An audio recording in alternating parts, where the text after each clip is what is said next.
parcela entre 15, essa faixa etária, 15 a 35 anos. Quando a gente fala de suicídio, a gente tem que pensar que para cada caso consumado, esse é um dado que me impressiona particularmente, você tem um grupo estimado de 5 a 6 pessoas mais próximas do suicida que registram um trauma profundo e que são também alvo de cuidados na área da saúde pública, porque são pessoas que sofrem um abalo muito forte, são familiares e amigos mais próximos, quando se deparam com essa situação. Alguém próximo de mim resolveu partir sem aviso prévio, sem compartilhar comigo um desgosto, um desalento, uma desesperança de que possivelmente ele era portador,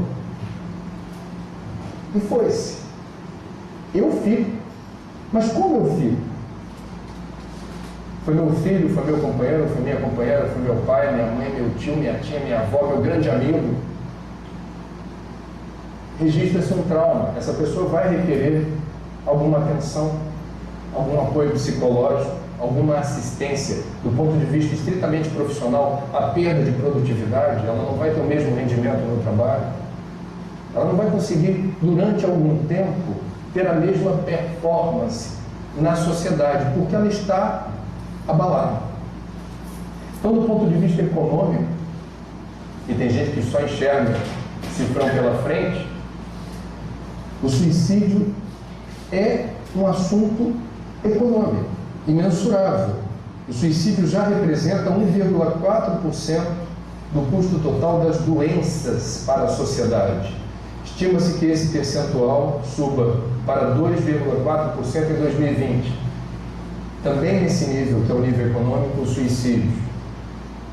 E o abalo sísmico do suicídio no grupo mais próximo da pessoa que partiu nessas circunstâncias tem um impacto sobre finanças, sobre economia, sobre o desempenho profissional de quem ficou. Por último, mas não menos importante, a expectativa é de que o número de suicídios dobre até 2030. Essa é a razão pela qual esse assunto não merece continuar invisível. Essa é a razão pela qual, mesmo dentro da Casa Espírita, ou principalmente aqui, nós temos preciosos elementos de convicção para falarmos da vida, e é o que eu vou fazer aqui hoje. E quando a gente fala de suicídio, na verdade a gente não está falando de morte, a gente está tentando explicar ou entender as razões pelas quais uma pessoa resolve precipitar o seu retorno à pátria espiritual, as implicações disso para ela e para os outros, e de que maneira nós espíritas devemos entender o fenômeno do suicídio com outros olhos, não mais como uma fatalidade, que é o senso comum diz: quem quer se matar vai se matar, não tem jeito.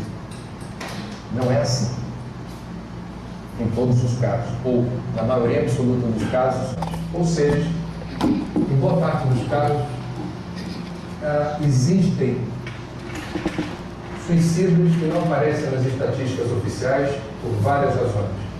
Por exemplo, o atendimento no hospital da rede pública, normalmente na emergência, chega um jovem com um politraumatismo porque sofreu um acidente de carro. O atestado de óbito haverá de dizer politraumatismo por acidente de trânsito. Se há um bom rastreamento desse caso, é possível se desvendar uma história que indique o suicídio como explicação. Um garoto ou uma garota que, embriagado, resolve dirigir.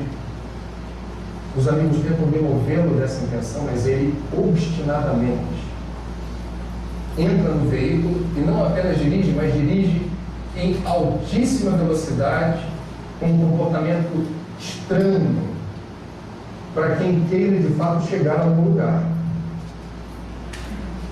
Ou quedas, precipitações de pontes elevados, janelas, em boa parte dos casos registra-se como um acidente. Estava numa festa, caiu da janela e fica por isso mesmo. Ou quando ocorre dentro da casa da gente um incidente violento que resulta um suicídio, é muito normal e frequente que isso aconteça, há o temor da família de que apareça no atestado de óbito autoextermínio, e você vai usar os recursos ao seu alcance para tentar burlar essa informação dizendo acidente com arma de fogo. É uma forma de você atenuar não apenas a dor de um dos seus que resolveu partir, a revelia da tua presença e eventual assistência, alguém que preferiu se matar, e você colocar no atestado acidente. Pegou o revólver, estava brincando e disparou. Portanto, os números não traduzem a realidade, eles são diferentes dos que eu mostrei, infelizmente para cima. Por que apesar de tudo isso, a gente não consegue entender na mídia o suicídio como notícia? Por que há pudores, pruridos? Por que há escrúpulos para, na área da comunicação, a gente reportar, por exemplo, esses dados, esses números? Esse cuidado com o assunto suicídio precisa existir. E ele tem origem na literatura médica, atribui-se a essa obra de Goethe, Os Sofrimentos do Jovem Werther, do século XVIII, 1774. É um romance muito popular à época, e que narra o desapontamento de um jovem na sua relação amorosa, e ele, desiludido com o amor, é a última página do romance, ele resolve se matar. E a juventude à época achava lindo morrer de amor. Essa morte, entre aspas, romântica, era algo que virou um culto. Como é lindo morrer de amor, ou como não vale a pena viver sem o amor da sua vida. E aí o que se verificou a partir desse romance é que nesse período vários jovens no continente europeu repetiram o gesto do personagem principal desse livro, ou seja, replicou-se como metástase. É o mimetismo, como se diz, você imita de uma forma idealista a maneira de precipitar o fim da vida por amor. Isso abriu caminho para uma reflexão a respeito de como a publicidade do suicídio pode, sob certas circunstâncias de temperatura e pressão, ou seja, certas pessoas que estão atravessando momentos conturbados emocionalmente ou estão abaladas psiquicamente, elas podem, numa situação de vulnerabilidade, registrar aquilo como uma sugestão.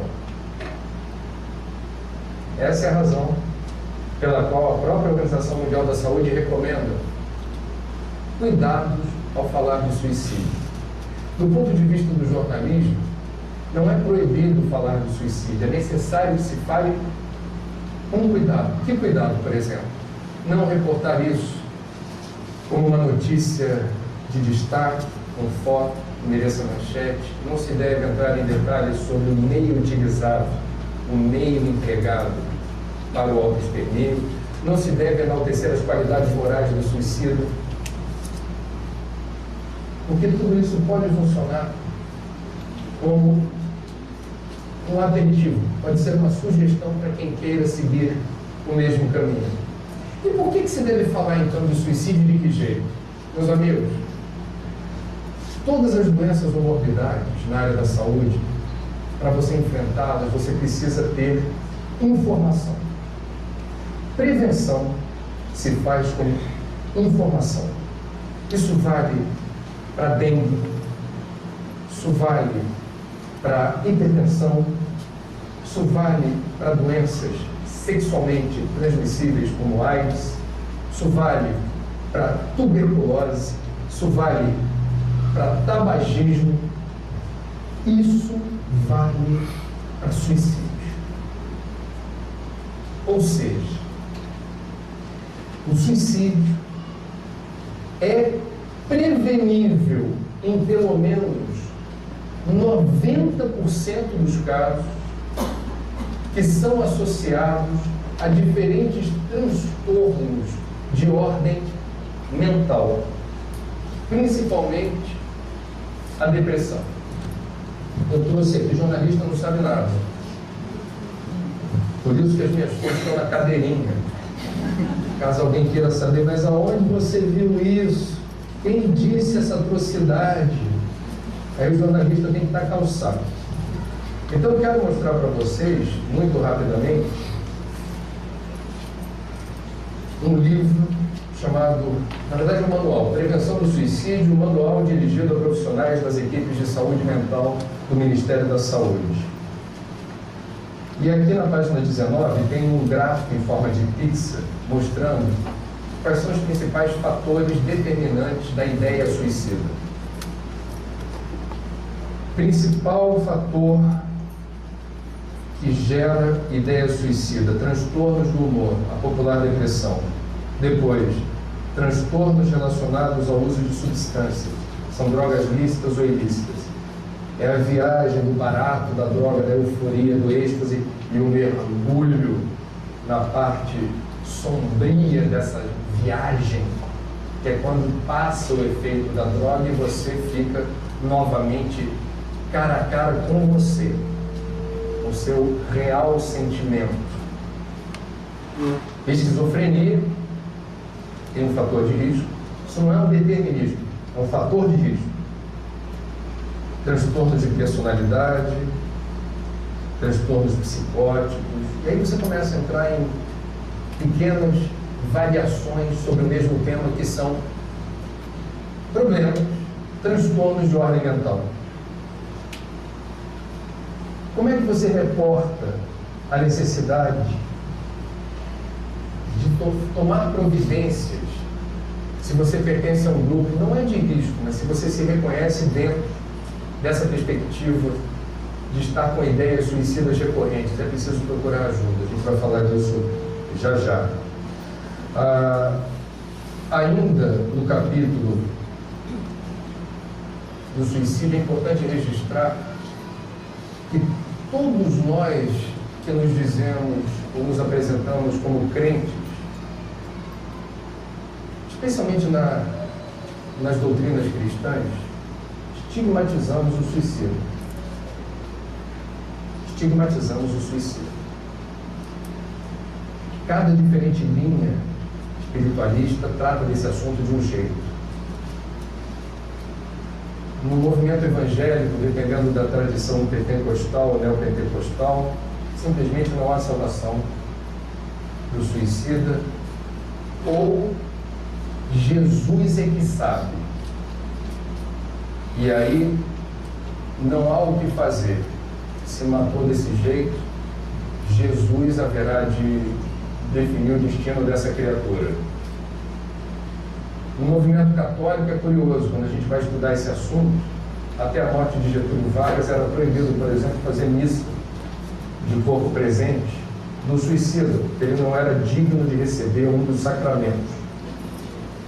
Agora, Getúlio inverteu esse eixo, porque foi a maior comoção pública, o suicídio de Getúlio, uma multidão na rua, e a igreja se sentiu pressionada a não seguir esse dogma. E abriu-se uma exceção, portanto, para Getúlio, e de lá para cá, alguma flexibilização.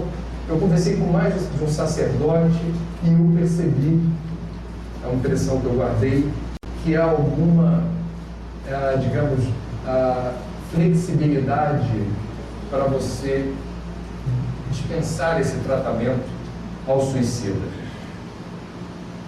No judaísmo não se enterra o suicida no mesmo lugar do cemitério que uma pessoa que teve outro gênero de morte.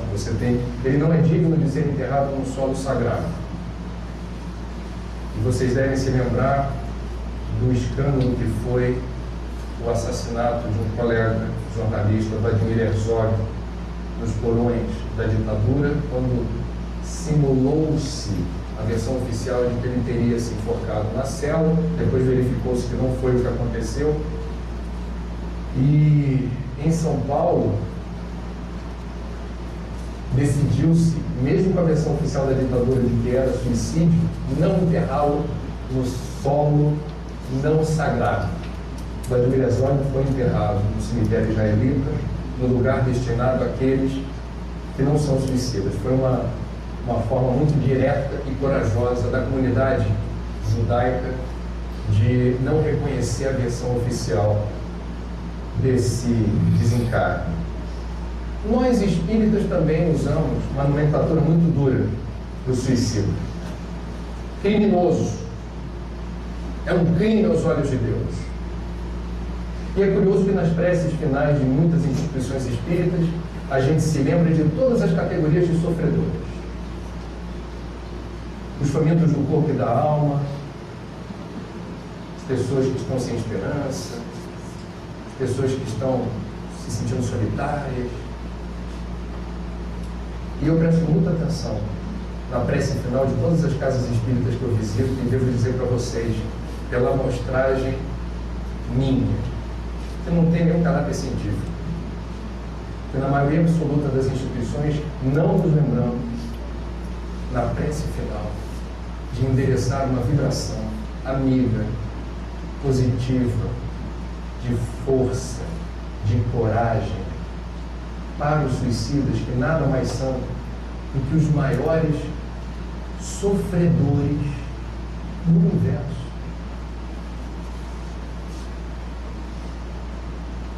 No livro de Ivone Pereira, que daqui a pouco a gente vai citar, Memórias do Suicida, em um dado momento ela chega a dizer: não há palavras conhecidas no nosso idioma e em qualquer idioma terrestre para descrever com exatidão o nível de perturbação, a agonia e o sofrimento dos suicidas. Eu vou ter um cuidado aqui de não sugerir a você que todos os suicidas padecem o mesmo nível de dor ou sofrimento, porque não é assim. Mas não há hipótese do suicida estar livre ou isento de alguma perturbação severa, porque não é da natureza. Nós não nascemos para nos matar. Há um projeto, já a gente vai saber a refletir sobre isso. O que é a vida, o que é a morte, o que estamos fazendo aqui, até quando estaremos aqui. Bom, vamos falar do transtorno de humor, porque ele é a principal causa da ideia suicida. A depressão foi, no século passado, batizada do mal do século, como mal do século. A gente já passou de século, já estamos no século XXI e o nome de batismo continua sendo o mal do século. Estima-se que entre 8% e 12% da população mundial sofrem de depressão. Se você ficar no meio do caminho, 10%. Quantas pessoas cabem aqui nessa instituição? Hoje. Hipoteticamente, se tiverem 200 pessoas aqui, a gente poderia dizer, grosso modo, que 20 nesse universo seriam, repetindo a estatística que vale para o Brasil e para o mundo, portadores de depressão. O que é ter depressão? Não é ter um estado depressivo, é diferente. Ninguém tem que estar preocupado se vivencia um momento depressivo. Faz parte da vida. Viver é experimentar altos e baixos. A gente está aqui para isso. Para sentir a emoção lá de cima e aqui de baixo. Né? Como é que se desenha o projeto evolutivo? Sucessivas encarnações em que a gente se supera. E para a gente se superar, para a gente crescer, para a gente ter tônus e musculatura espiritual, a gente precisa ter obstáculos, sofrer privações. A gente precisa entender que não podemos almejar como perspectiva de paz a paz do Mar Morto, a paz mórbida. Essa não nos interessa. Interessa a paz resultante do trabalho na direção da reforma íntima, dobrando as nossas más inclinações e exercitando as nossas virtudes nessa aventura chamada vida. E a vida nos reserva muitas surpresas, boas e outras nem tanto. Então, o estado depressivo é um momento em que a gente não está sorrindo com facilidade, não estamos falando muito, a gente está mais recluso, não está muito disponível para o diálogo. Na hora da prece está difícil agradecer, é mais fácil pedir. Esses momentos são muito frequentes. No movimento espírita, a gente precisa perceber que não é porque a gente tem a convicção da fé raciocinada que a gente entende o problema do ser, do destino e da dor, como diz Leon Denis, talvez esteja um pouco alto, por isso está dando um reverbzinho. A gente diminuiu, acho que dá para... Pode ser? Vamos lá. Faz parte da vida sofrer, e a gente não tem que ter medo do sofrimento. E o espírita, por vezes, assim me parece, por termos a fé raciocinada, a gente não se permite o luto. Então você perde um ente querido, que é o gênero de dor, é o gênero de estresse mais forte que existe. Mais do que perda de saúde, mais do que desemprego, mais do que frustração amorosa. Perda dos entes queridos. É o gênero de estresse número 1. E aí tem espírita por aí que a morte não existe. Ou bem, está tudo certo. Não chora não. Ela está por aí. E a gente vai levando. Ok, a morte não existe. Agora, nós não somos só espíritos. Nós somos hoje espíritos acoplados a um corpo de carne que é um clone do perispírito. Então, a gente é corpo e alma. E quando a gente perde um ente querido, quanto mais próximo ele é da gente, qual é a falta que esse ente querido faz? É a falta de quê que a gente sente? É a falta do toque, do abraço, do chamego, do cafuné, da massagem do pé. É a falta da voz da pessoa. Ela pode até não ser uma pessoa tão próxima sensorialmente, mas ligava sempre, ou de vez em quando dava um alô. A voz da pessoa, a maneira como aquela pessoa, mesmo sem vermos, mesmo sem termos contato frequente, o fato de sabermos que ela estava por perto, significa um apoio indireto importante para você dizer: eu estou com saudade dela, faz tempo que eu não a vejo, mas que bom saber que ela está por lá. Portanto, nós não devemos perder de vista a importância do lado material daquele que nós amamos, porque nós também nos nutrimos desse lado material, ele nos é importante, a gente se relaciona em diferentes níveis, no nível espiritual, no nível emocional e no nível carnal. Dói perder um ente querido e a gente precisa se dar o direito do luto. O luto tem o seu lugar. É importante. Se a gente dribla o luto, a gente acha que está dando um exemplo para os outros. Ninguém reparou que eu estou sofrendo, eu sou espírita, estou cumprindo minha missão. Tem umas coisas meio assim, por aí. E o que pode acontecer com você? Você pode ter o troco.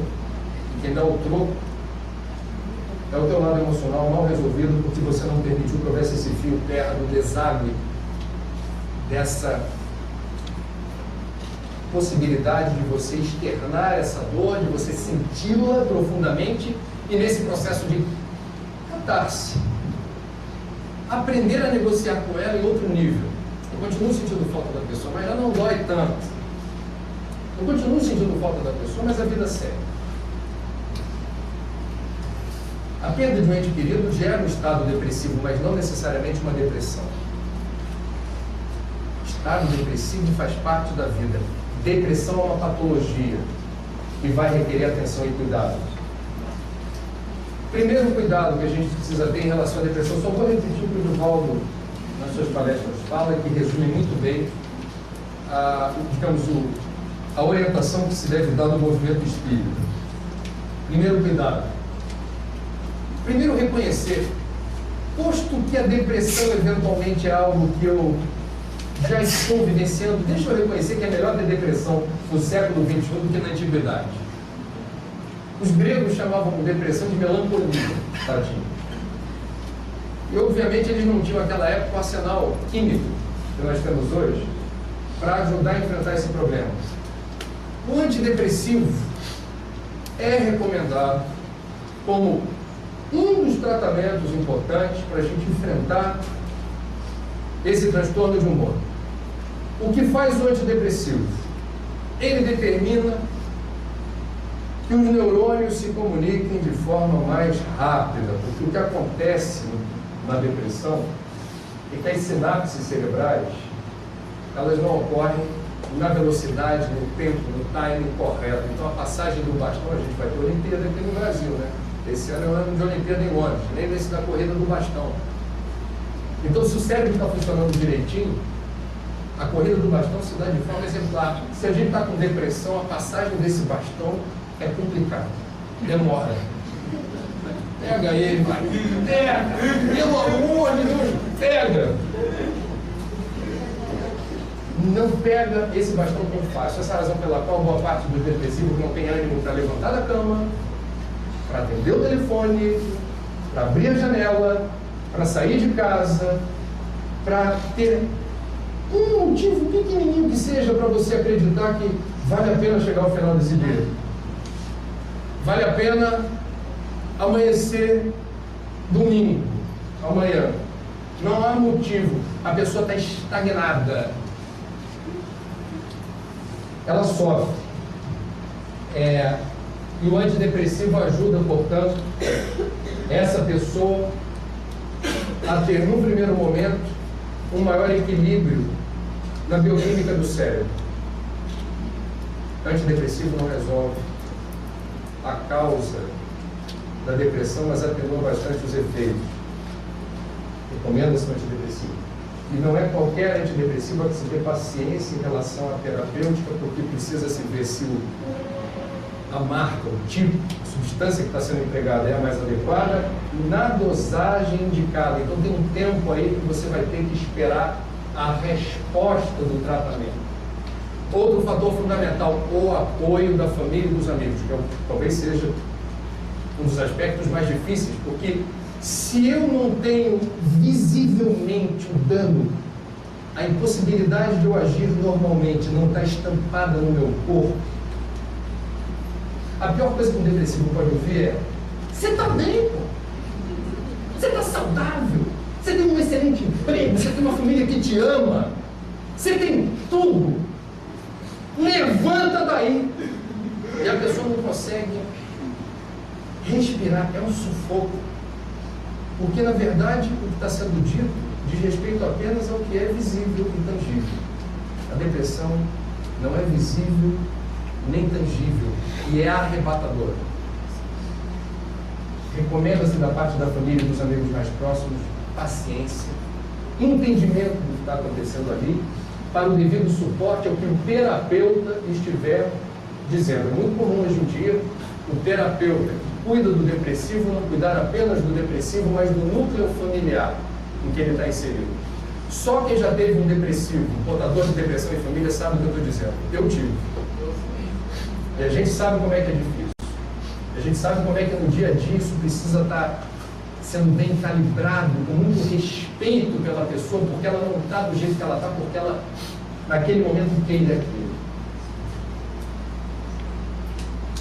Entretanto, a gente vai encontrar em Joana de Ângeles, que é a nossa psicóloga, talvez das mais notáveis. A série psicológica de Joana, em vários momentos, através da psicografia de Divaldo, aborda o problema da depressão. Joana diz: como é que uma pessoa tem depressão e outra não tem? O que determina numa determinada pessoa essa vulnerabilidade? Segundo Joana, a depressão tem sua gênese no espírito, que reencarna com alta dose de culpa, quando renteando no processo da evolução, sob fatores negativos que lhe assinalam a marcha e de não se resolver por liberar-se em definitivo. Portanto, há que se reparar que mesmo no auge da depressão há, fragilizado, mas há o livre-arbítrio ali. A pessoa pode não estar realmente sentindo esperança. E quando não há esperança, você realmente não tem que levantar da cama, como eu já disse. Mas ela pode se conceder o benefício da dúvida, dizer, acreditar, não estou acreditando que eu vá sair dessa, mas está todo mundo dizendo para eu ir, eu vou. Eu vou fazer uma concessão à possibilidade de haver alguma chance de eu sair desse buraco. É o livre-arbítrio atual. O psiquiatra espírita Jaider Rodrigues de Paula, sobre esse assunto, diz: estão insípidas no perispírito as matrizes da depressão. O corpo físico reflete o corpo espiritual. Se o reencarnante traz esculpido no seu psicossoma as matrizes da depressão, elas vão influenciar ativamente na seleção genética dos elementos que poderão, não é um determinismo, poderão viabilizá-la, a depressão, na vida física, caso o interessado deseje. Doenças são efeitos, não causas.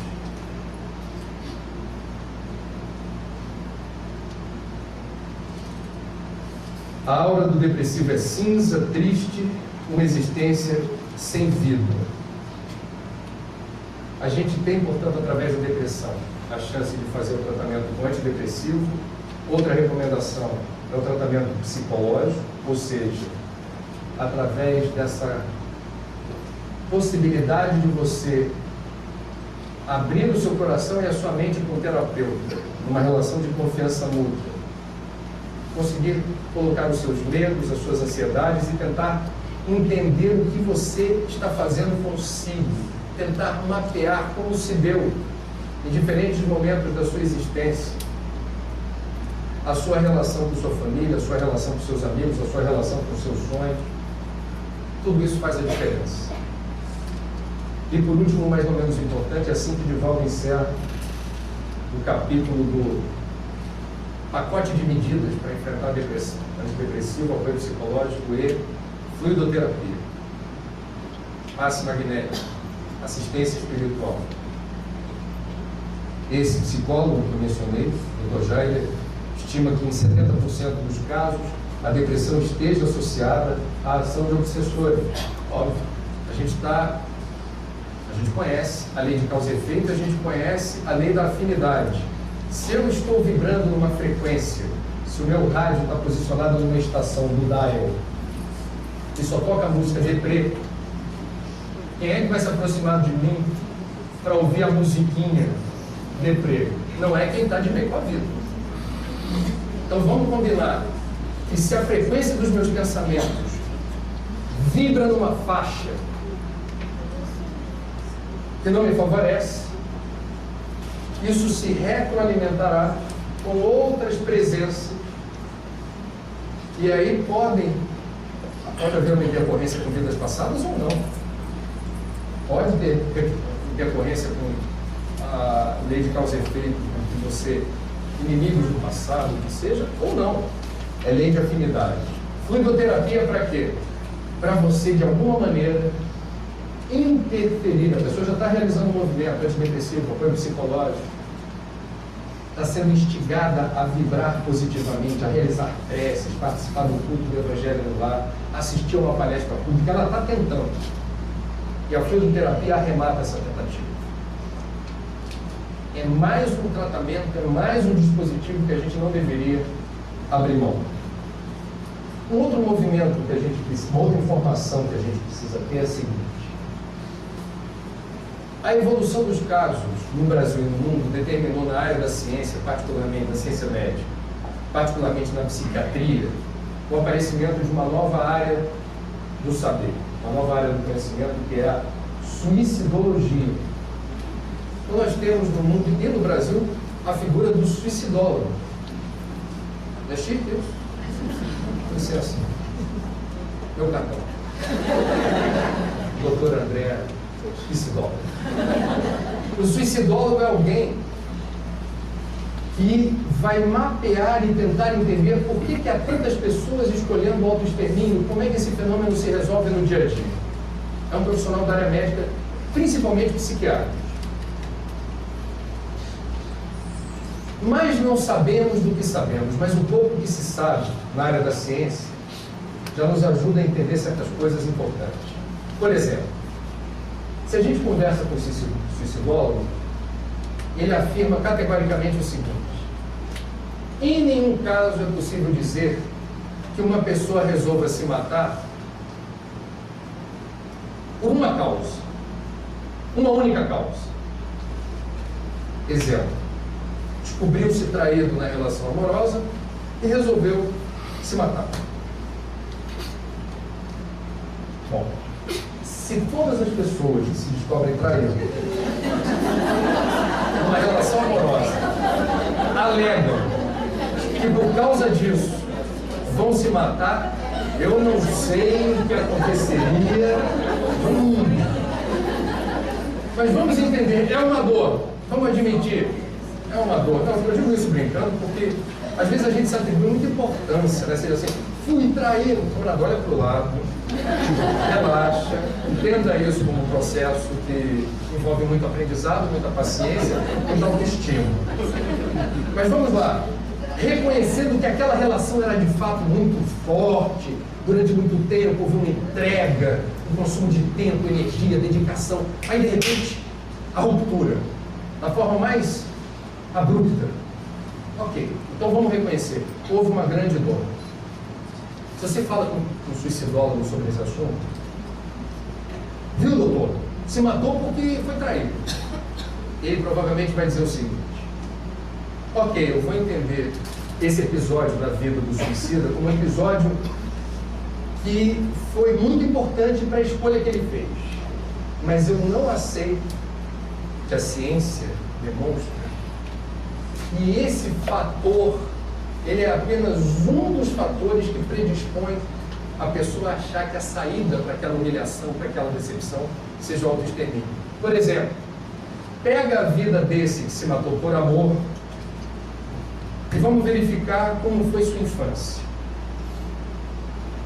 Nesse período que a gente mais se ressente de afeto, de atenção, de carinho e de colo, nutrição emocional, que é fundamental para que a gente na vida adulta se sinta mais ou menos seguro diante das intempéries, das puxadas de tapete, das situações dolorosas que subitamente nos surpreendem. Todo mundo balança. Agora, em tese, quem não teve na fase miúda da vida, quando a gente é pequenininho, esse amparo, esse colo, esse calor humano, esse tempo que todo pai e toda mãe precisam dispensar para os filhos, não importa se pai e mãe trabalham fora, deixam na creche com uma pessoa de confiança. Você tem 10 minutos por dia apenas para estar com seu filho, então desliga o celular, não atende campainha, esquece o que está passando na TV e faz o teu filho, a tua filha perceber: olha, esse é o seu momento. E esse momento a gente está realizando uma troca. E eu estou mostrando para você que você é a coisa mais importante da minha vida. E que nesse momento não há outra coisa mais importante do que o que você vai me dizer. Eu quero saber como foi o seu dia, como é que foi na escola, está tudo certinho. Me diz o que você aprendeu, me diz o que você não gostou, o que você quer fazer no fim de semana. Passou rápido, mas é um tempo que fica aqui, registrado. O suicidólogo haverá de mapear se for uma infância com I maiúsculo ou minúsculo.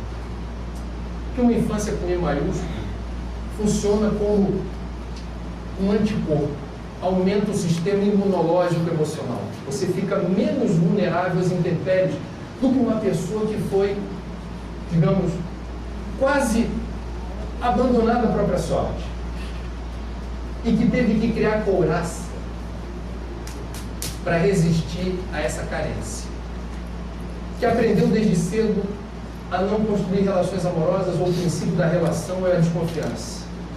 Você nunca recebeu nada que prestasse daqueles que você mais esperava. Uma outra possibilidade que poderia explicar essa vulnerabilidade é a ideia suicida. Acredita em alguma força superior? É uma pergunta a ser feita para quem se matou por amor. E eu não estou nem falando de Deus. Eu não estou nem falando de religião. Eu estou falando, essa pessoa acredita em alguma força superior? Ela se crê dentro de um universo em que não é o acaso que define as circunstâncias, mas existe alguma ordem no caos, existe alguma força presidindo os fenômenos? Porque se a gente crê numa força superior, ela, por definição e por ser superior, causa em nós alguma inibição. Por definição, quem acredita em Deus ou numa força superior se crê dentro de um universo que faz sentido, mesmo que eu não consiga explicar o sentido. Há um sentido. Eu não sei porque eu estou vivendo essa dureza toda, mas alguma razão há. E vai passar. Porque eu creio, é uma força superior, eu não nasci para passar tanto sofrimento sem trégua. Vai passar. Então, o que eu estou querendo aqui repassar para vocês é um conhecimento que já está bem construído e fundamentado. Não há, na área da suicidologia, respaldo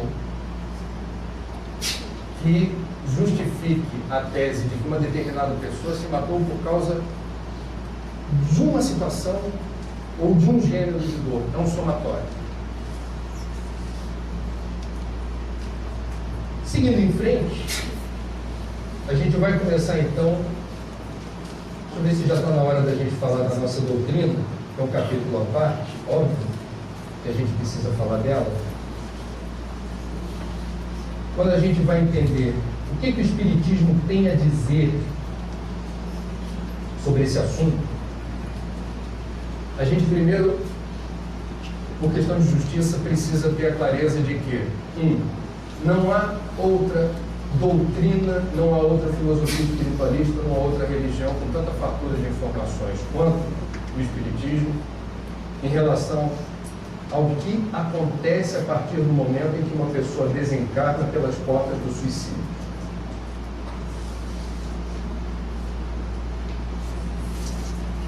E é importante a gente ter essa clareza, porque quem se diz espírita, por tabela, tem à mão preciosos recursos para construir essa certeza, essa convicção de que, em qualquer hipótese, sob qualquer circunstância, o autoextermínio não significa livre.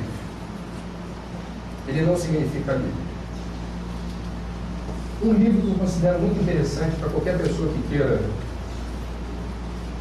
ter um bom sumário de situações muito didáticas que explicam a realidade do suicida no mundo espiritual, é esse livro chamado Suicídio e Suas Consequências, O Suicida no Mundo Espiritual e Algo Encarnado, do Gerson Simões Monteiro, que teve cuidado aqui de fazer a edição com base em trechos de livros psicografados por Chico Xavier, em diferentes obras, onde o que há em comum entre uma obra e outra é exatamente o tema dos suicídios. Eu vou destacar aqui um trecho de um livro que foi psicografado pelo Chico, pelo espírito irmão X, que é Humberto de Campos, que entrevista uma jovem de 32 anos que se suicidou deixando o marido e um filho pequeno.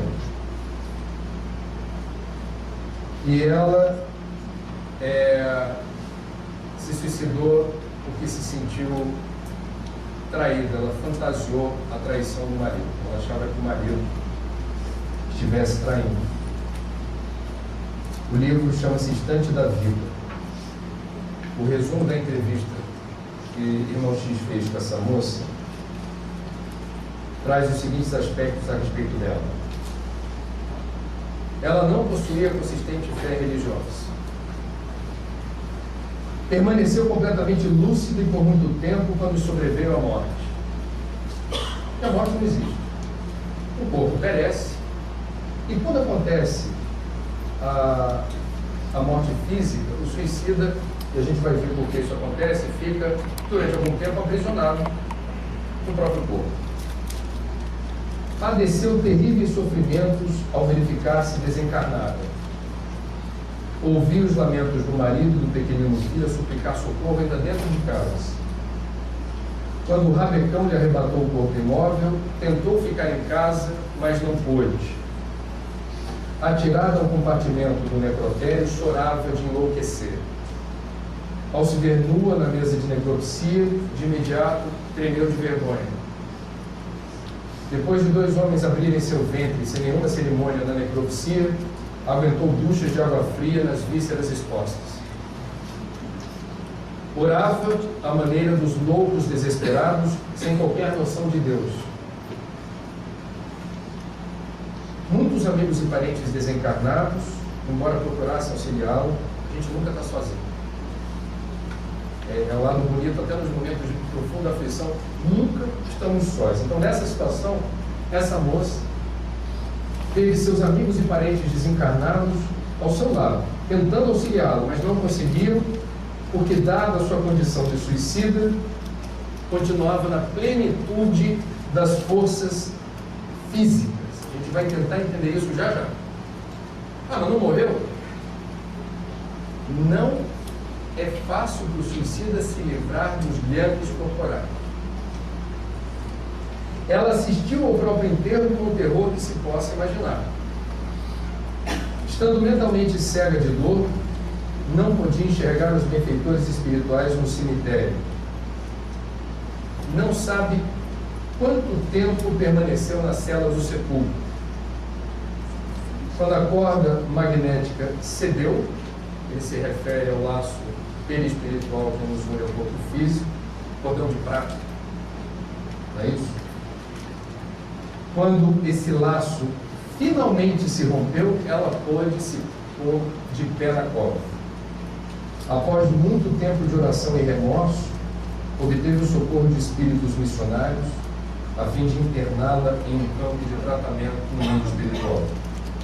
Como já disse, ela decidiu se matar por ciúmes do esposo, que tinha uma relação de simpatia com outra mulher, mas não havia nada de concreto. Muito bem.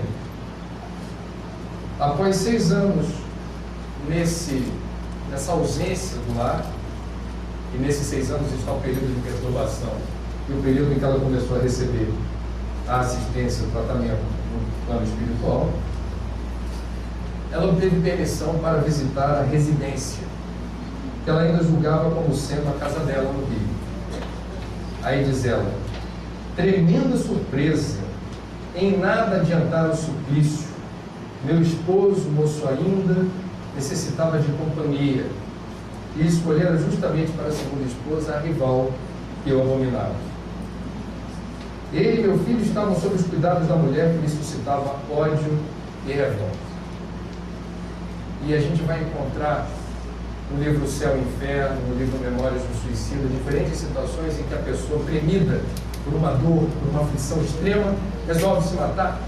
E no plano espiritual, às vezes é no dia seguinte, às vezes é na semana seguinte, a situação que precipitou esse assodamento de você querer resolver logo e achar que a solução é se matar, aquele infortúnio se desdobra numa outra direção. E todos os empecilhos ou obstáculos que sufocavam a criatura se desatam. Só que você não teve tempo, você não teve paciência, a gente não teve ou não tem fé para acreditar que a cada dia há uma nova conjuntura, outras forças agindo e reagindo, e como já disse, essa oscilação dos bons e dos maus momentos, ela é intermitente, ocorre o tempo todo. Hoje não está legal, amanhã vai melhorar. Hoje eu não estou vendo saída, Amanhã vai ser diferente. Vocês viram aqui a aflição de uma mulher que, retratada por irmão X, Humberto de Campos, revela um padrão. A dificuldade que o espírito tem de se livrar de um corpo que já não tem vida, mas existe ali uma força atávica que aproxima o suicídio do próprio corpo, ainda que esse corpo esteja se decompondo. No livro, que é referencial para a compreensão do fenômeno do suicídio no meio espírito, que é Memórias de um Suicídio, de Ivone Pereira, há explicação para isso na página 26 dessa edição da FEB, em que se diz o seguinte: será preciso que se desagreguem dele, do suicida, as poderosas camadas de fluidos vitais que lhe revestiam a organização física, adaptadas por afinidades especiais da grande mãe natureza à organização astral, ou seja, ao perispírito, as quais nele se aglomeram em reservas suficientes para o compromisso da existência completa. Significa dizer que todos nós, quando reencarnamos, embora não saibamos, alguns sabem, eu não quero saber, temos prazo de validade, que nem remédio comer. Ele tem prazo de validade.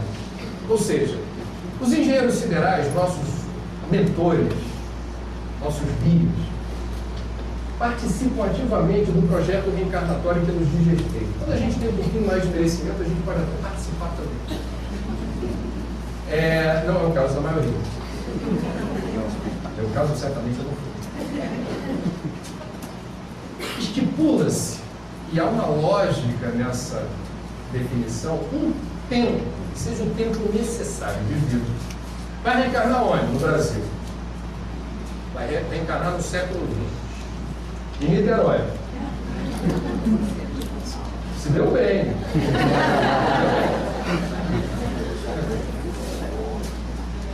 E você vai ter, nesse período, quais são os determinismos da vida? Você vai ter um código genético que é determinado pela mistura dos genes do teu pai, da tua mãe, da árvore genealógica. Não dá para fugir disso. Pá! Travou. Você vai ter uma propensão à doença cardíaca, mas isso só vai eclodir ou aparecer sob determinadas circunstâncias do teu livre-arbítrio, a partir das escolhas que você fizer em vida. Você que vai precipitar a eclosão ou não de uma anomalia cardíaca, ou de um AVC, ou de uma determinada circunstância que, se você desperdiçar a oportunidade que a gente está dando, a gente vai lembrar. E nada como um determinado padecimento para a gente botar a mão na cabeça e dizer: por que isso está me acontecendo? Como a dor e o sofrimento são os agulhões, e se a gente aproveita essa oportunidade da dor e do sofrimento, a gente rapidinho começa a ter uma lucidez espiritual que nos posiciona em algum lugar do tabuleiro mais inteligente do que a gente originalmente está.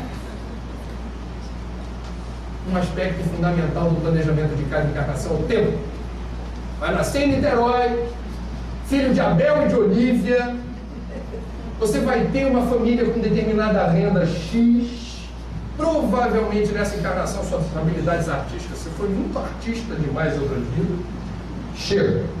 Vamos agora enveredar por outra seara para desenvolver menos a sua sensibilidade, que já está epidêmica. Vamos na direção do neurônio, do pensamento lógico, do raciocínio. Está ali pertinho. Vamos por aí? Está de acordo? Está de acordo. Se puder, está junto, né? A gente não está. E vai viver esse tempo. Para viver esse tempo, a gente vem com um estoque de fluido vital condizente com a programação de vida de cada encarnação. Vocês devem se lembrar de um comercial muito chato de uma pilha alcalina que mostrava num plano aberto, começava o comercial, com dezenas de coelhinhos batendo prato. Você lembra desse comercial? Enlouquecidamente. E o tempo do comercial ia passando, um a um os coelhinhos iam parando. O único coelhinho sobrevivente daquele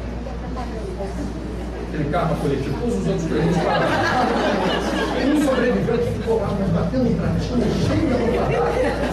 Era aquele que, quando ele ia batendo, ia girando. A câmera ficou, quando girou, apareceu a marca da pilha ao cair. Era a duração.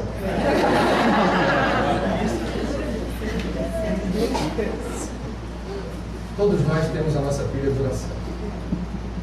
Se subitamente a gente resolve abortar esse projeto, que demandou muito tempo, muita energia, o acompanhamento dos amigos espirituais, a nossa família que nos recebeu, que cuidou de nós, todos os nossos amigos, todas as redes de contato no plano da matéria, no plano espiritual que estão ali vibrando, torcendo para a gente. Vai, estamos juntos, calma, vai dar certo. Subitamente, a pessoa resolve se matar. Um estoque de fluido vital que não estava programado para deixar de suprir naquele momento aquela criatura da energia necessária para cumprir todo o período, não se dissipa, não evapora, continua. Mas então continua com o corpo morto. Continua de que jeito? Irradiando as sensações do corpo em decomposição para o espírito. Não sei descrever isso. Não há palavras para descrever isso. O que há é uma profunda agonia. O primeiro sentimento que vem na alma, que se descobre imortal, tragicamente pelas portas do suicídio, é um arrependimento. Que não obstante a dor que teria justificado esse pensamento desesperado do autoextermínio, ser uma dor respeitável, não era pequena, não era para ser, era um aprendizado. O que sobrevém depois é algo muito pior. Portanto, não vale a pena. Portanto, não é alívio. Há atenuantes. Eu citei alguns casos aqui. Você tem diferentes transtornos de ordem mental.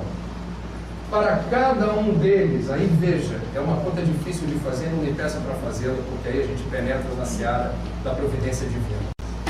E cada um de nós tem um passado, cada um de nós tem um estoque de merecimento, cada um de nós tem um grupo que vibra, torce, intercede por nós.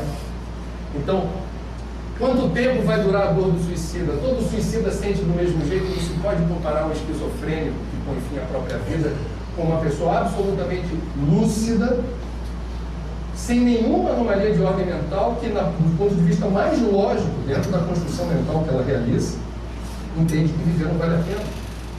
E abdica da existência friamente. Existem esses casos. Evidentemente que não se mede com a mesma régua o destino espiritual de uma pessoa portadora de um transtorno mental diagnosticado e uma outra que friamente usa sua inteligência para construir um raciocínio lógico que chega à conclusão de que não quero mais viver. Há uma falsa polêmica, eu entendo como falsa, em relação ao que é o suicida. O suicida é um corajoso, porque ele teve, digamos, a iniciativa de se matar, e vamos combinar que não é fácil você tomar essa decisão. Há outros que dizem, o suicida é um covarde, porque não teve a coragem de enfrentar a existência. Eu não entendo que o suicida seja nem corajoso, nem covarde. Eu acho que ele, como nós, era alguém que é sedento de luz. Ele está querendo uma solução, ele está querendo saúde, paz. Agora, o meio que ele está descortinando para alcançar esse objetivo é naturalmente equivocado. Alguém haverá de dizer: bom, então o suicida é aquele que deliberadamente escolhe se matar. Sim, esse é o suicídio direto. Aí quando a gente vai, perdoa o estado do livro, são aquelas edições da febre da velha guarda, e os ambientalistas não jogam fora livro. Ou a gente doa, ou a gente guarda. Isso aqui está guardado. O suicídio direto é esse que eu vinha contando até agora. Quando a gente começa a ler Kardec, então os espíritas precisam dessa informação. Há uma outra categoria de suicídio, que é o suicídio indireto. E esse eventualmente nos alcança, na maioria absoluta dos casos, aqui ou ali.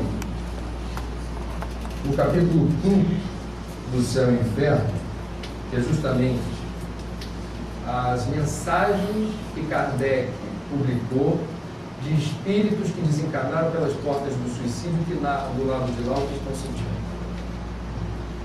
Kardec abre com parênteses para dizer: o suicídio não consiste somente no ato voluntário que produz a morte instantânea, mas em tudo que se faça conscientemente para apressar a extinção das forças vitais. Então a gente tem aqui uma questão para a gente pensar. Existem momentos da vida da gente em que a gente apressa a extinção das forças vitais?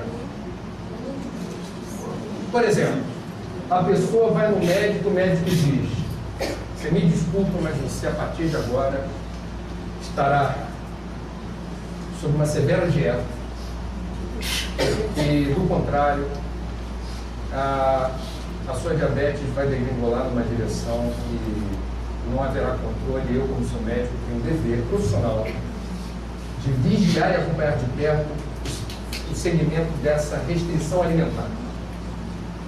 O camarada agradece: poxa, doutor, muito obrigado, ainda bem que eu tenho o senhor por perto. Paga a consulta, desce, atravessa a rua, vai na padaria e pede um sonho.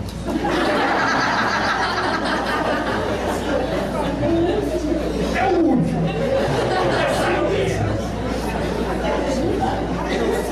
Então vamos pegar um exemplo bem pueril. Veja, é inocente, até engraçado. Mas o que acontece? Você vai ter pessoas que sabem que estão no limite e dizem assim: umzinho por semana. Então é o açúcar para o diabético, é o sal para o hipertenso. Você começa a ter situações que na prática, podem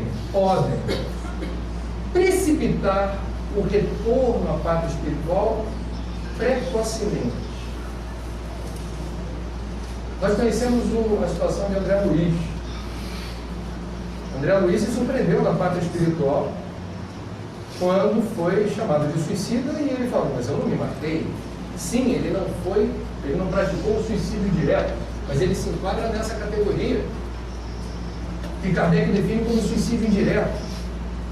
Nada é mais importante para a recuperação do tônus e da energia, para o nosso fluido vital funcionar direitinho na interação com o corpo. A gente precisa dormir um pouquinho. E a gente vai ver pessoas que trocam a noite pelo dia sem a menor cerimônia, porque estão praticando um esporte muito popular no Brasil, depois que inventaram TV a cabo e controle remoto, que é zapear. Então você fica passeando, você não está fiel a nenhum programa, você está passeando por diversos canais. Quando tem comercial, você consome-se um enorme tempo, é uma energia, um emprego de energia muito fabuloso. E se você começa a varar a madrugada, desafiando o legítimo repouso que o corpo precisa ter para essa reconfiguração das energias, essa zerésima do nosso software, para você recomeçar a jornada, estamos subtraindo de uma forma delicada fluido vital.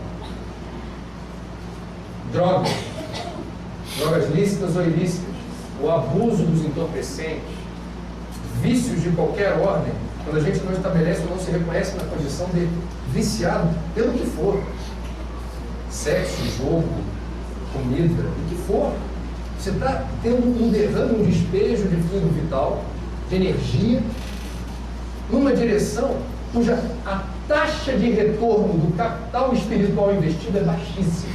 Você está jogando, quero o mercado financeiro, vai ver que tem um investidor recém-desencarnado aqui. Você está investindo, veja, mais uma vez eu vou recorrer aqui ao meu interesse pelo ambientalismo. Tempo e energia são recursos naturais não renováveis. O tempo se vai. O fluido vital não volta. Há poucos casos, Chico Xavier teria sido um deles, Divaldo seria outro, em que você tem alguma negociação dizendo assim: tu tá bem, vamos manter você aí mais um pouquinho. Você tem uma injeção de fluido dizendo assim: segura aí, que não dá para sair agora não. Raríssimo. Ele não pode contar com isso.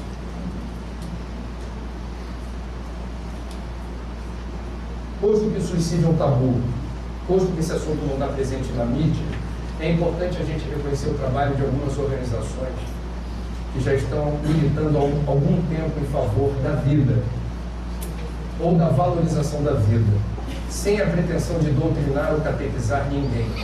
É o caso do CVV. O Centro de Valorização da Vida foi criado há exatos 50 anos. Eu estou aqui hoje, Magalu, exatamente no período em que o Centro de Valorização da Vida completa 50 anos de existência. Ele foi fundado em São Paulo, a partir da mobilização de um grupo de espíritas que, de forma linda, eu diria, valente, heróica, não quiseram fazer no primeiro momento um serviço que depois foi criado, mas não por ele, o Disque Kardec. Né? Você liga e do outro lado tem alguém preparado para dar as informações da doutrina para suportar aquela dor, para dar uma força. Enfrentar a dor. Esse grupo descobriu que a melhor forma de você se habilitar como um serviço de apoio emocional e prevenção do suicídio, oferecendo um número de telefone que hoje é 141, 24 horas por dia, era você acolher quem ligasse. E essa pessoa poderia, ela que determina o tempo da ligação, do outro lado ela encontraria alguém com a disposição de ouvir com o coração, que não vai dar receita, nem vai dizer o que você deve ou não fazer, mas é alguém que vai estar dialogando, conversando com você, emprestando o ouvido, com atenção.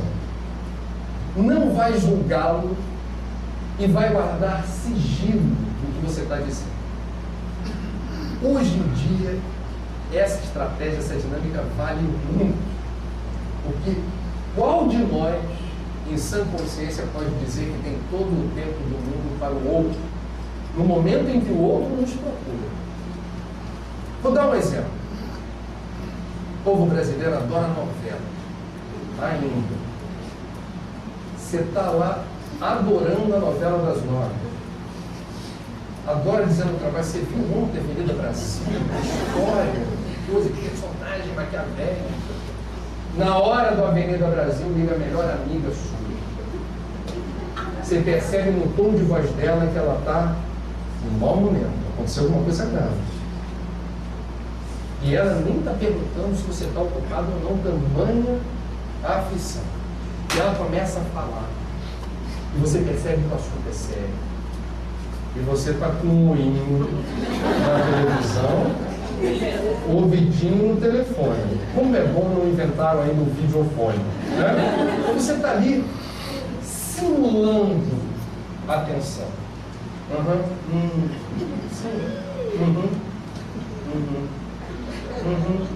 Você não se dá conta que a pessoa já parou de falar. E você está queimou o filme. Não está dando feedback. Você não está mostrando o que você está tendo. É comum. Não temos paciência. Se temos paciência, a gente não está com a disposição de ouvir, mas a gente espera a deixa, por telefone ou pessoalmente, para dar o bote. A pessoa está com você, você está ouvindo. Só que você tem um tempo para ouvir. E não é muito. A pessoa está desabafando, você está ouvindo. Daí a pouco você, já entendi. Já sei o que você precisa. Leôncio joga o quê? Você vai falar com a Magali. Diz que é meu amigo. A gente não tem receita para todo mundo. Quando a pessoa começa a desfiar a sua vida, quanto tempo você aguenta ou suporta, sem interromper e dizer, já entendi, não precisa falar mais não. Ó, tem um pai de santo em Caxias que vai dar para você a receita certa. Não temos paciência, não temos tempo. Isso vale ouro, é um sagrado patrimônio no terceiro milênio apressado do workaholic. Ninguém tem tempo para nada, para os outros. E aí vem o CVV. E o CVV realiza um trabalho que a reportagem da Folha de São Paulo, desculpa, está aqui, já virou um manuscrito do Mar Morto. Mas acredite, na reportagem de página inteira da Folha de São Paulo, publicada há algum tempo atrás, não faz muito tempo, voluntários do CVV ouvem 1 milhão por ano. 1 milhão por ano sem nenhuma propaganda, 1 milhão por ano sem nenhum apelo na mídia mais forte. Por quê? Porque a solidão é imensa, porque a desassistência é epidêmica, porque a necessidade que as pessoas têm de encontrar interlocutores confiáveis e pacientes apenas para você falar. Gente, nas relações conjugais, o homem normalmente é o mais impaciente. As mulheres querem falar e compartilhar. Termina o dia, a mulher, eu preciso falar uma coisa com você, precisamos tocar mais em. O homem está, ó, eu dei futebol, peraí, vou tomar banho, vamos comer. O homem é mais pragmático, objetivo, soluções efetivas, rápido. O que você quer? Vamos lá, vamos ver se quer. E as nossas companheiras são mais. Precisam de mais tempo para explicar. Precisam ver o outro atento ao que está dizendo. Olha no meu olho, pô. Dentro de casa a gente vê isso no dia a dia. Uma relação conjugal. Como é difícil o tempo da troca, do diálogo. E aí vem o CVV. E aí, certa vez, produziu-se, com recurso de uma agência de publicidade de São Paulo, um book para explicar o trabalho da instituição. Nós pedimos para alguns artistas escolherem uma imagem deles e escreverem um textinho sobre o CVV. Aí o Tony Ramos doou uma foto e falou o que ele achava. Elba Ramalho está aqui, Cássia Kiss e Vereza. Vereza foi mais econômico. Doou uma frase assim. Mandou a foto dele e disse: CVV, ponto. Um fio de esperança. Bonito. A Cássia Kiss falou uma coisa que quando a gente tem voluntários do CVV por perto, eles normalmente se emocionam. Que veja, quem decide o tempo da ligação é quem liga. E quem liga, quando desliga, depois de desabafar aspectos absolutamente íntimos da sua vida, o voluntário não sabe o que vai acontecer depois. E ele é treinado para lidar com isso. A Cássia Kiss disse textualmente o seguinte, abre aspas: há mais ou menos 20 anos precisei de ajuda especial. Tinha vontade de desaparecer. Coisa normal no mundo de quem não tem compromisso, responsabilidade comunitária. Chamei o CVV. Ponto. Estou viva e integrada. Ponto. Ela deu um retorno. Ela deu a cara. E reconheceu um momento difícil que, segundo ela, o CVV foi fundamental. Outros dão esse retorno de outra maneira. CVV 24 horas por dia. Os plantonistas da meia-noite de Natal e de Ano Novo costumam receber muitas ligações de pessoas que só ligam para agradecer. E dizem assim: olha, se eu hoje estou tendo a chance de passar aqui o Natal com a minha família, É porque certa vez eu liguei para ele, no fim da agonia, eu estava muito aflito. E alguém me atendeu e conversou comigo. E foi uma conversa tão legal. Eu pude, ao falar da minha vida, ao falar dos meus problemas, à medida que eu fui falando, eu fui vendo que o meu estado de espírito, o meu estado emocional foi mudando. O fato é que eu estou aqui hoje, estou ligando para agradecer. Ano novo, a mesma coisa. Eu vou encerrar, antes da gente começar a fase das perguntas, lembrando uma reportagem que foi publicada no jornal O Globo, há alguns anos atrás. Vocês sabem que jornalista é uma raça. Quando a gente não tem assunto, a gente inventa. E esse assunto era um assunto um tanto mórbido, mas eu quis trazer para mostrar como é importante. Está por aqui no meio da papelada, depois eu acho. Porque eu pedi para o Sedoc da Rede Globo para me dar uma cópia, e eu ando com essa cópia para cima e para baixo, para mostrar o que foi essa reportagem. Foi da década de 80. O nome da reportagem, o título, a manchete era Sobreviventes da Ponte. Como se sabe, a Ponte Rio-Niterói é um lugar bastante procurado por pessoas que queiram precipitar seu retorno na pátria espiritual, sem saber do desconforto que isso lhes causará, naturalmente.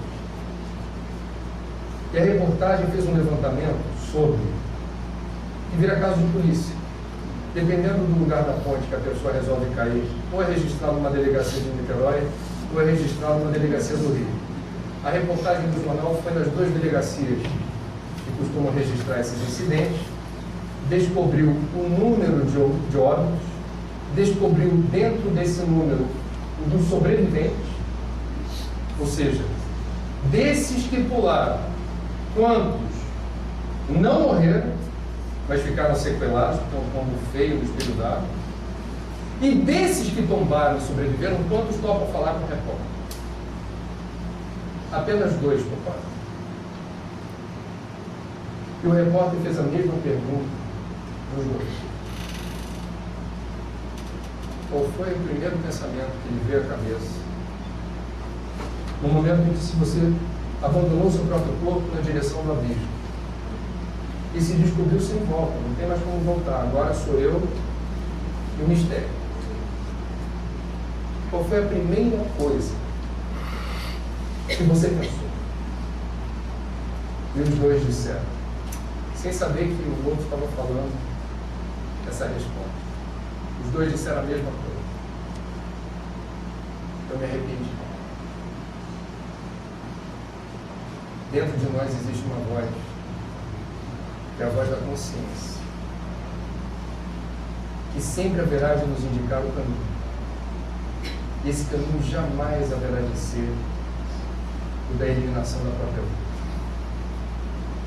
Nós temos um instinto de vida.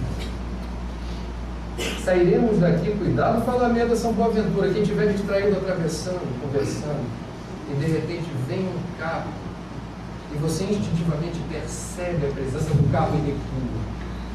Você não pensou em recuar. No software inteligente da vida, as criaturas são dotadas de instinto em favor da própria vida. Nós estamos aqui para cumprir um planejamento que nos favorece, que foi meticulosamente feito em nosso favor. Nossos problemas são apenas nossos. Nossos vizinhos são os nossos vizinhos. Nossos companheiros de trabalho são os nossos companheiros de trabalho. Nossas dificuldades de ordem material, nossas limitações físicas, nossas vulnerabilidades na área da saúde são nossos. Não existe outro ser como você no universo. Nosso estoque de limitações e nosso estoque de habilidades são apenas e exclusivamente nossos. Nós não somos outros espíritos. Somos os algozes do passado, travestidos de vítimas do presente. Por isso, foi Marcelo Ribeiro, espírito que durante algum tempo, através da psicografia de Divaldo, assinou colunas no Jornal dos Esportes. E foi ele, numa reunião mediúnica, que no ano de 1999 perguntou para mim: você é jornalista? Pesquisa os dados do suicídio no Brasil que você vai se surpreender. Marcelo hoje trabalha na espiritualidade junto a um grupo socorrista que se especializou em atender jovens suicidas, esse segmento que mais cresce no Brasil. E ele disse textualmente: André, não há o que fazer quando eles desencarnam no primeiro momento. A perturbação é inerente ao gesto. O trabalho mais importante não é aqui, é aí. É aí que vocês têm que falar do sentido da vida, da urgência da vida, da bênção da vida e de tudo que acontece com o suicídio no plano espiritual, quando ele tragicamente aborta esse projeto em seu favor. Que sejamos mais conscientes das oportunidades que haverá e teremos pela frente, todas as vezes em que tivermos ao nosso derredor pessoas conhecidas ou desconhecidas, portadoras de um profundo sofrimento, de uma profunda agonia, de uma profunda aflição. Muitos de nós alegam uma ética. Você está num elevador, tem uma pessoa chorando copiosamente do seu lado, você fica inibido, dizendo assim: não vou me intrometer, é a dor do outro, se ela quiser ajuda, eu ofereço. Agora, como é bonito a gente ver na literatura espírita como certas pessoas, quando estão mergulhadas na própria dor e aflição, já estão mal acompanhadas espiritualmente e começam a construir a ideia suicida. E elas levam um susto quando um estranho pergunta, aparece do nada: me desculpa, eu posso te ajudar? Eventualmente, você está quebrando por alguns segundos um círculo muito perverso e pernicioso de influência espiritual, que naquele momento surgiu a treva, a perplexidade da pessoa: quem está aqui perguntando de mim, querendo me ajudar? E nesse momento, no meio dessa perplexidade, os guias e mentores dessa pessoa, em função dessa treva, ela não está mais linkada na própria dor, ela está perplexa, ela se abriu, entram no circuito para dizer: não faça isso, é a vozinha, é o padrinho, é o irmão mais velho que se apresenta agora, vamos aproveitar essa treva. Calma, tudo vai dar certo. Tenha tranquilidade, tenha fé. A gente está aqui com você. O que eu estou dizendo é para a gente ter a coragem de não mais ficar numa zona muito de conforto, dizendo assim: estou vendo a dor dele, estou vendo o desespero dele, mas é o momento dele. Não, pode ser o seu momento. Você pode estar sendo incluído a fazer apenas uma pergunta: desculpa, eu posso te ajudar? Tem algo que eu possa fazer? Apenas isso pode fazer toda a diferença.